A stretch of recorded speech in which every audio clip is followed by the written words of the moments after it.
Bonjour Nicolas. Vous êtes le président du principal syndicat de pharmaciens en France, principale fédération, la FSPF. Aujourd'hui, les pharmaciens sont essentiellement rémunérés en fonction du volume et du prix des médicaments qu'ils vendent. Jusque-là, rien d'anormal. Mais à l'avenir, ça pourrait être davantage au forfait. En tout cas, c'est l'objectif des discussions qui durent depuis 1 an avec l'assurance maladie, qui doivent s'achever dans les prochaines semaines. Pourquoi ce changement? Pourquoi aller vers une rémunération davantage au forfait? Alors, lors de la loi Hôpital Patient Santé Territoire, il y a une modification de la définition du métier de pharmacien. Avant cette loi, nous étions définis au travers de la distribution au détail, c'est-à-dire au travers du produit. Et depuis 2009, la définition est autour des missions. Ça, c'est le premier élément. Le deuxième élément, c'est que depuis plusieurs années, dans le cadre des lois de financement de la sécurité sociale, des efforts particulièrement importants sont demandés dans la filière du médicament. Et aujourd'hui, nous avons un mode de rémunération qui a maintenant presque une quinzaine d'années et qui date d'une période où il y avait une augmentation forte des volumes et des prix des médicaments. Aujourd'hui, les prix baissent, notamment sous la pression du gouvernement, et donc vos rémunérations, vos revenus baissent aussi? Voilà, alors non seulement nous nous retrouvons avec une baisse de prix et de volume sur la période, mais en plus, comme nous avions un système qui était censé compenser à l'époque une double hausse, ce système étant resté en place, il devient aujourd'hui complètement incompatible avec les nouvelles tendances du marché.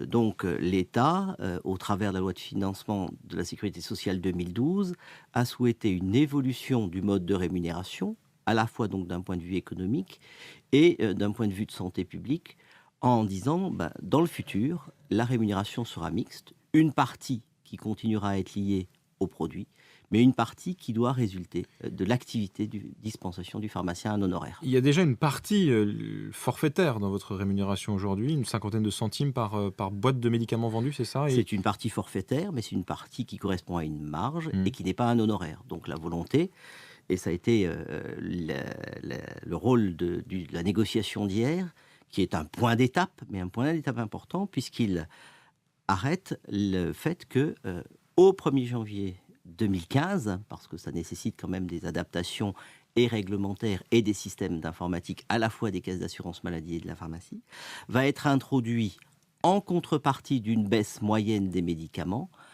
un honoraire de dispensation à la boîte. À quel niveau alors? Alors au 1er janvier, il y aura 2 étapes. Au 1er janvier 2015, cet honoraire sera fixé à 80 centimes par boîte. Donc on a une partie forfaitaire qui était de 53, vous voyez, donc on bouge peu. Et au Quand même, 1er plus, janvier, plus 27 centimes d'euros. oui, et au 1er janvier 2016, 1 euro. Mhm. Mais je vous le rappelle, ce n'est pas sans contrepartie, puisque la contrepartie sera une baisse de prix du médicament par une baisse de la partie de rémunération marge. Certains disent que si le forfait versé aux pharmaciens augmente trop et passe notamment à 1 euro, le prix de certains médicaments, les moins chers, va augmenter. Je pense au Doliprane. Est-ce que c'est vrai? Alors écoutez, il y a plusieurs choses. D'abord, je le répète, la majorité des médicaments vont baisser. Donc effectivement, quand on augmente une partie fixe sur les prix les plus faibles, il y aura des variations à la hausse. Néanmoins, d'autres dispositifs que vous découvrirez dans les prochains temps permettront certainement, au travers, là encore une fois, de l'action publique sur le prix du médicament lui-même, de rétablir des équilibres. Depuis plusieurs années, Philippe Gärtner, les pharmaciens se plaignent d'une baisse de leur marge. Qu'en est-il? À travers vos propos, on croit comprendre que c'est le cas. Les prix baissent, donc vous souffrez au point de vue des marges? Aujourd'hui, il se ferme une officine tous les 3 jours en France. Ça, c'est un état de fait depuis plusieurs années. Donc ça n'est pas négligeable et c'est bien entendu en partie lié à la situation économique. Je crois que cette évolution que nous souhaitons est à la fois une évolution structurelle et fondamentale.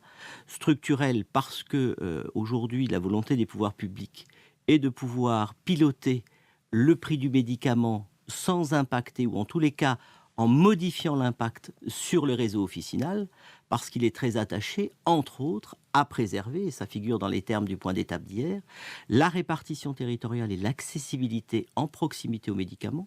On peut entre autres penser aux zones urbaines sensibles, aux zones rurales. D'ailleurs, c'est ce qui nous a fait faire un système en 2 temps, de manière à pouvoir adapter entre le 1er janvier 2015 et le 1er janvier 2016, les évolutions sur la partie marge. Il y a un autre sujet que pousse le gouvernement en ce moment, c'est l'expérimentation de la vente de médicaments à l'unité. C'est vrai qu'on peut se dire qu'il y a un immense gâchis quand on achète une boîte de médicaments pour se soigner, on n'en utilise que la moitié, voire moins. Est-ce que vous y êtes favorable à cette expérimentation ? Alors, l'expérimentation telle qu'elle était prévue dans la loi de finances est une expérimentation autour des antibiotiques dits sensibles. Chaque fois qu'il y a un sujet de santé publique, la Fédération des syndicats pharmaceutiques, et des fois avec de grosses interrogations de sa base, parce que vous imaginez bien que de distribuer demain des comprimés au détail, ça n'est pas simple en termes d'organisation d'une pharmacie. Ça nécessite une préparation. On ne va pas vous donner des comprimés sans indication dans un petit sachet. Donc il faudra que le patient qui est en face comprenne qu'il y aura un petit temps de préparation. Donc ça va changer un certain nombre de choses. Mais néanmoins, je pense que plutôt que de laisser des antibiotiques en surnombre dans une boîte à pharmacie, encore hier, dans les discussions, quelqu'un évoquait une personne qui avait utilisé 2 antibiotiques dans la pharmacie. Voilà, depuis 2 jours, je prends ça. Qu'est-ce que je fais ? Qu'est-ce que je continue ? En fait, c'était 2 antibiotiques de noms différents, mais qui contenaient en tous les cas une molécule identique. Donc on voit bien que sur les antibiotiques, on a un vrai problème aujourd'hui sur le risque de ne pas avoir d'antibiotiques au travers des résistances demain pour soigner les maladies. Donc il faut faire quelque chose. Donc même si c'est compliqué, même s'il faudra être très précis pour éviter les contrefaçons, pour donner les bonnes indications, je pense qu'il faut essayer une expérimentation. Elle est raisonnée puisque les députés ont fixé 200 officines pour la démarrer.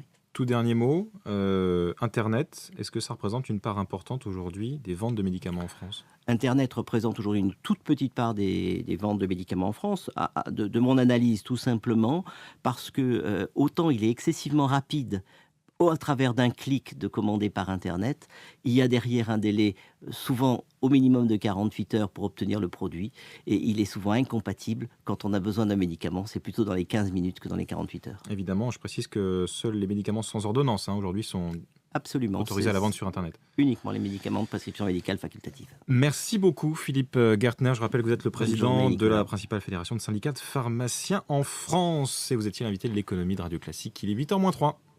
Avec Wendel,